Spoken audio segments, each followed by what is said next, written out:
So hello everyone, myself Himanshu Papreja and welcome to our official YouTube channel. सो आज मैं आपको कुछ पढ़ाने के लिए तो नहीं आया हूँ, लेकिन कुछ बताने के लिए आया हूँ जो आपके लिए बहुत ज़्यादा ज़रूरी है बोर्ड्स में अच्छा स्कोर करने के लिए। देखो, हमने अलग अलग तरह के चैप्टर्स भी किए हैं, अलग अलग तरह से हमने स्ट्रेटजीज भी देखी, ट्रिक्स भी देखी, बड़ा कुछ हमने पढ़ डाला। लेकिन इस लेक्चर के बिना जो हम अब डिस्कस करने जा रहे हैं ना, सब कुछ अधूरा रह जाएगा, क्योंकि लिखना आपको आना चाहिए और लिखने के नंबर हैं। कुछ छोटे छोटे पॉइंट्स ऐसे उठाने जा रहा हूँ बेटा, जो अगर याद रखोगे तो बड़ा ही फायदा होगा।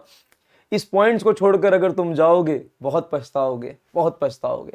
तो ध्यान से सुनना आप जरा, मैं जो आपको बोलने जा रहा हूं अगले 5 से 10 मिनट के अंदर। देखो, किसी भी जंग को लड़ने के लिए पहले उसकी तैयारी पूरी होनी चाहिए। अगर आप तैयारी प्रॉपर नहीं रखते हो, स्ट्रेटजी प्रॉपर नहीं रखते हो, आपके पास अच्छे से अच्छे टूल्स हैं, हथियार हैं, स्टिल आप जीत नहीं पाओगे अगर आपकी स्ट्रेटजी पूरी नहीं है। सबसे पहले तो हम एग्जाम देने से एक रात पहले की बात करते हैं कि आपको पढ़कर कैसे जाना है। देखो बेटा, कभी भी जब आप एग्जाम में जा रहे हैं, किसी भी एग्जाम के अंदर, तो बेटर ये रहेगा कि एग्जाम टाइम से जस्ट पहले पढ़ना आप अवॉइड करें। आप पहले से सब कुछ अच्छा कवर कर लें। एग्जाम से एक डेज पहले आपको क्या करना है बेटा, ढंग से सब कुछ कवर कर लेना है। फॉर्मूलाज वगैरह एक बार लिखकर अपने हाथ से देख लेने हैं। एक दो क्वेश्चन आपको सोल्व भी कर लेने चाहिए अपने हाथ से। हर एक टॉपिक के एक दो क्वेश्चन आप सोल्व करके रख सकते हैं, राइट। और मैक्सिमम केमिस्ट्री की बात करूं तो पीवाईक्यू बहुत ज्यादा रिपीट होते हैं बेटा। किसी और सब्जेक्ट में बात नहीं कर रहा हूं, मैथ्स की बात नहीं कर रहा हूं, आई डोंट नो रिपीट होते हैं नहीं। फिजिक्स में डेफिनेटली नहीं होते हैं, बायो का मुझे पता नहीं, लेकिन केमिस्ट्री एक ऐसा सब्जेक्ट है जो डेफिनेटली रिपीट होता है। और आप जो नोट्स पढ़ रहे हो ना बेटा, उसमें से भी बहुत सारी चीजें आपको एज इट इज मिलने वाली हैं। एक बड़ा पार्ट जो कि आपका स्कोर डिसाइड करेगा वो तो आप नोट्स में से ही कर लोगे। तो चलो जी, एग्जाम्स को अब लिखना कैसे है वो हमारे लिए बहुत ज्यादा जरूरी है। और उसके लिए एक बात अच्छे से समझ कर चलनी है हमें। 1 डे बिफोर हमको सारी तैयारी पूरी कर लेनी है। ऐसा ना हो कि एग्जाम जाने से जस्ट पहले आप थोड़ा सा पढ़ रहे हो, ये फॉर्मूला पर देख रहता हूं बेटा, तो वो आपके माइंड में कहीं ना कहीं कंफ्यूजन क्रिएट कर देगा। आप जब भी केमिस्ट्री का पेपर देखोगे बेटा, ये मेरी गारंटी, आपको डेफिनेटली बड़ा कुछ आपको वहां पर आता होगा। आप कॉन्फिडेंटली वहां पर लिखना स्टार्ट कर सकते हैं। इट्स अप टू यू कि आप जब एग्जाम स्टार्ट करेंगे तो वो पहले से करते हैं या एंड से करते हैं, कंप्लीटली आपका डिसीजन है, इसमें कोई भी दिक्कत नहीं है। ऐसा नहीं है कि मार्क्स आपके कटने वाले हैं। But remember one thing, Whenever we go for the checking ना, जब हम चेकिंग के लिए जाते हैं तो हमको भी अच्छा लगता है कि जब बच्चा या तो बिल्कुल स्टार्टिंग से बिल्कुल एंड से स्टार्ट करता तो सीक्वेंस में चेक करना काफी आसान रहता है। मैं आपको कमाल की बात बताता हूं, जिस समय एग्जामिनर चेक करने के लिए जाता है, जैसे कि अब मैं एग्जाम चेकिंग के लिए जब जाता हूं, तो उस समय क्या होता है बेटा कि ऐसा नहीं है कि एक टाइम पर मैं सारे पेपर्स को अच्छे से देख सकता हूं। फॉर एन कैलकुलेशन मैंने सोचा मैं एक दिन में सिर्फ 50 पेजेस चेक करूं, 50 ही पेपर चेक करूंगा, ज्यादा चेक नहीं कर रहा हूं। पहले अगर मैं 32 के हिसाब से लगाकर चलता इसको, तो आप क्या सोचते हैं कि कितने पेपर मैं चेक कर सकता हूं, राइट। अगर मैं इसको 30 ही लगाता हूं रैंडमली, तो सोचो कितने पेज हो गए, ये अराउंड 600 पेज हो गए। और क्या आपको लगता है सिर्फ इतने ही चेक होते हैं? नहीं, एक दिन में इससे बहुत ज्यादा पेपर चेक हो जाते हैं बेटा। इससे बहुत ज्यादा पन्ने होते हैं, अराउंड 100 के आसपास भी बेटा हमने एक डे के अंदर चेक करे हैं। तो बेसिकली ये जो अमाउंट बनता है, एटलीस्ट मोर देन 1000 का अमाउंट बनता है। और मैं अगर आपको 1000 पन्नों की किताब दे दूं और कहूं कि पढ़ डालो, इसमें जो गलतियां हैं सारी निकाल डालो, क्या आपके लिए पॉसिबल होगा? नहीं। तो बेटर टेक्निक यहां से हमारे पास सीखने के लिए क्या है, जरा उसको समझते हैं। यहां पर हमारे पास सीखने के लिए चीज है, वो ये है बेटा कि आपको अपने जो पेपर्स के अंदर अगर कोई डायग्राम्स बन रहे हैं तो उसको हमें फोकसली चलना है। अगर हमें किसी डाटा को रिप्रेजेंट करना है तो प्रॉपरली करना है।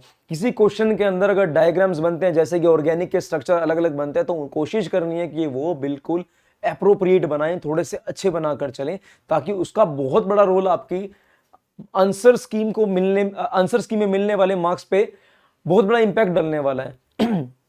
Because when we are going with flow ना, ये भी सही है, ये भी सही है, और ये सही लिखा हुआ है, तो हम पूरी थ्योरी नहीं पढ़ना चाहेंगे। अगर बाहर से अपने प्रॉपरली लिखा है, मेंशन किया है, तो डेफिनेटली आपको उसके नंबर मिल जाते हैं। मोस्ट ऑफ केसेस के अंदर ऐसा ही होता है, राइट। और मैं आज क्या डिस्कस करने वाला हूं यहां पर कि आधा आधा मार्क्स किस चीज का होता है। लाइक सम टाइम बच्चा फॉर्मूला नहीं लिखता, सीधा फॉर्मूले की वैल्यूज पुट करके ऐड कर देता है, ऐसा कर देता है। और लास्ट समटाइम्स क्या होता है, बच्चा यूनिट छोड़ देता है, यूनिट के नंबर वो कटवा लेता है। तो अलग अलग टर्म्स यहां पर हम डिस्कस करने वाले हैं, जिससे कि एक्चुअल में आपको इंपैक्ट पड़ता है। तो सबसे जो पहली चीज है, हम पेपर देख लेते हैं कि किस तरीके से आपको सीबीएसई स्कोर देने वाला है।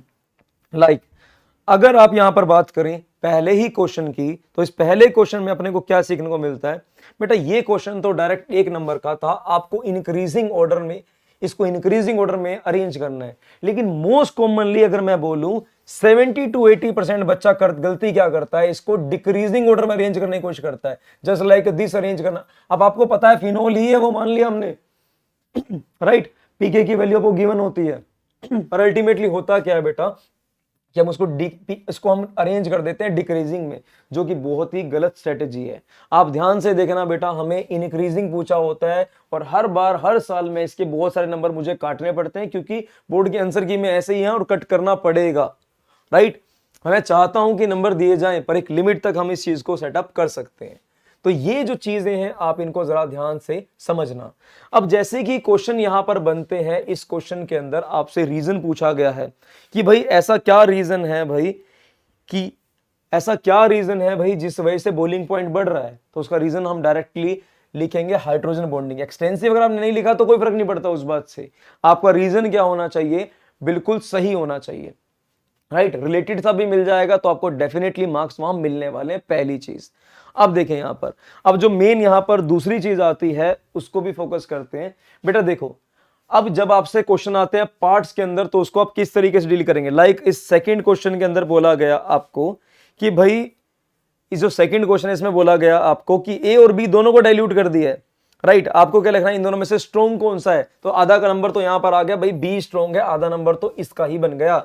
अब अगला बोला गया आपको इसके बाद, भाई आपने हर एक क्वेश्चन को, सबसे पहला काम यही है कि क्वेश्चन को अच्छे से पढ़ो, उसके बाद आंसर करो। मोस्ट ऑफ टाइम क्या करते हैं, हमें तो आता है भाई, हम तो कर देंगे स्ट्रॉन्ग वाला है, और करके गलत कर देते हो लिखा हुआ हर क्वेश्चन पढ़ना। क्वेश्चन में अगर लिखा हुआ है कि भाई अब ये बताओ स्ट्रॉन्ग कौन सा है जस्टिफाई करो आंसर। देखो, आधा नंबर स्ट्रॉन्ग बताने के, आधा नंबर जस्टिफाई करने के, भाई इंक्रीजिंग ये बढ़ता है, और आधा नंबर के, 1 नंबर किसका है, पूरा ग्राफ की, राइट। हमें रिप्रेजेंट करना होता है बेटा ए और बी दोनों का ग्राफ, और आधा आधा करके ये 1 नंबर का ग्राफ बन जाता है। तो आपने इसको इग्नोर नहीं करना, कहीं आप सीधा आंसर देके एक्सपेक्ट कर रहे हो कि मेरे तो 2 नंबर आ जाएंगे। आपको प्रॉपरली स्ट्रॉन्ग के लिए, वीक के लिए यहाँ पे मेंशन भी करना है, ये स्ट्रॉन्ग के लिए, ये वीक के लिए, तब आपको मार्क्स मिलेंगे, राइट। कुछ ऐसे ही पॉइंट्स के अंदर हम और कुछ चीजों को देखते हैं।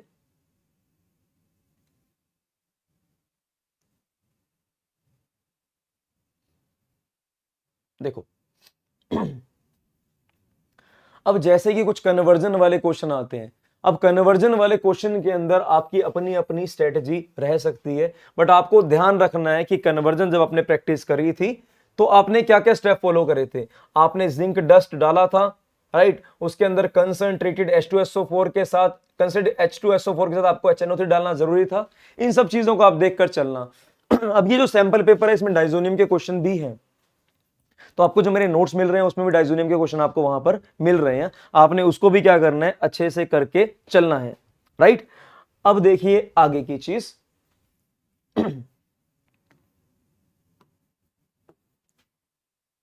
देखो बेटा, अगर आपके पास कोई ऐसा डायग्राम मिलता है जिसमें बोला गया आपको भाई ड्रॉ कर दो इसको ऑक्टाहेड्रल के लिए, तो हम समटाइम्स क्या करते हैं बेटा, इनको ऐसे लिख देंगे, हम यहां पर इसको ऐसे ही छोड़ देते हैं भाई डी ब्लॉक एटल।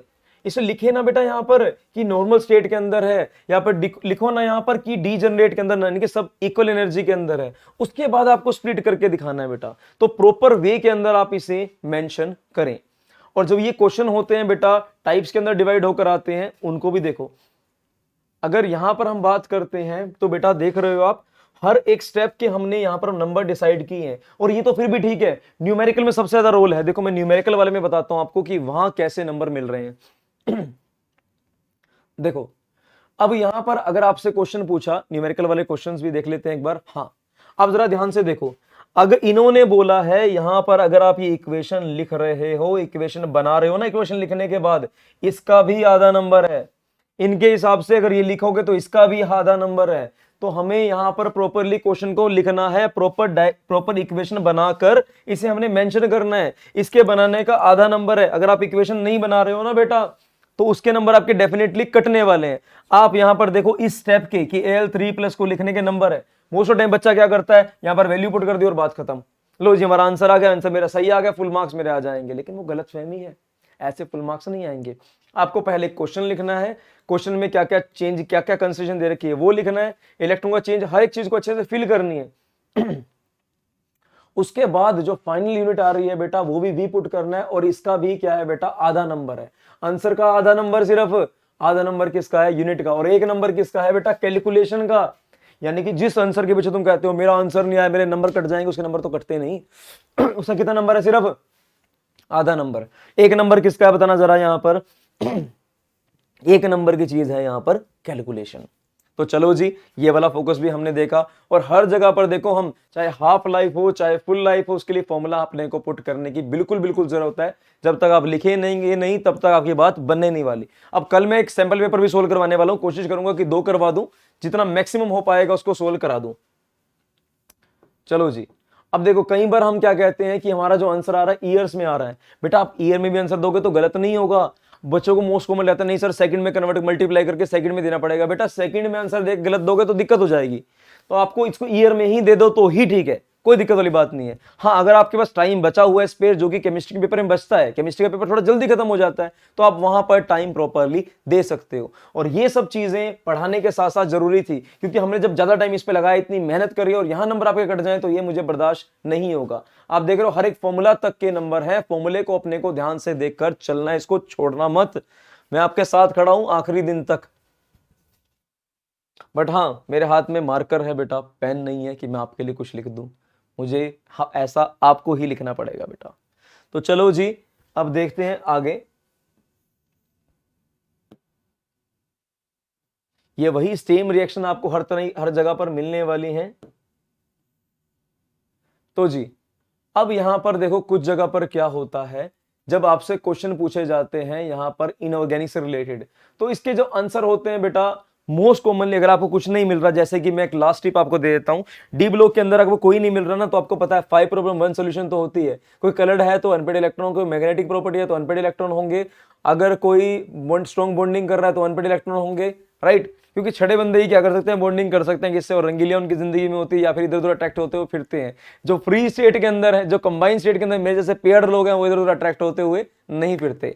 तो चलो जी, इन सब बेसिक, इन सब छोटी छोटी बातों की बारीकियों के साथ साथ अब हम इस सेशन को खत्म करते हैं। लेकिन एक बात जो कि बहुत जरूरी है वो याद रखना, एग्जाम डे से पहले बहुत अच्छे से नींद लेना, ताकि जब आप क्वेश्चन पढ़ो वहां पर तो हर एक क्वेश्चन का अच्छे से पार्ट पढ़ पाओ, कि फर्स्ट पार्ट में क्या पूछा है, आधे नंबर का क्या पूछा, उसके बाद आधे नंबर का क्या पूछा, उसके बाद आधे नंबर का क्या पूछा, उसके बाद आधे नंबर का क्या पूछा है, प्रॉपर आप स्टडी कर पाओ। और ये नहीं कि सीधा आप सिंपल क्वेश्चन करते जाओ, आपको फॉर्मुलेशन वहां पर रखनी है, वैल्यू पुट करनी है, और प्रॉपर आंसर निकालना है। और उस आंसर का कितना नंबर है, सिर्फ आधा नंबर याद रखना, उस आंसर के पीछे सारा पेपर खराब मत कर देना। अगर एक क्वेश्चन नहीं हो रहा तो कोई बात नहीं, आधा नंबर कट जाएगा तो कोई बहुत बड़ी बात नहीं है, लेकिन आगे वाला भी आपको सारा संभाल कर चलना है। तो चलो जी, इसी के साथ लेते हैं हम अलविदा, और कुछ छोटे छोटे टिप्स मैं आपके साथ और शेयर करता रहूंगा, because I want you to score really good, right. Okay, have a great time ahead and thank you so much.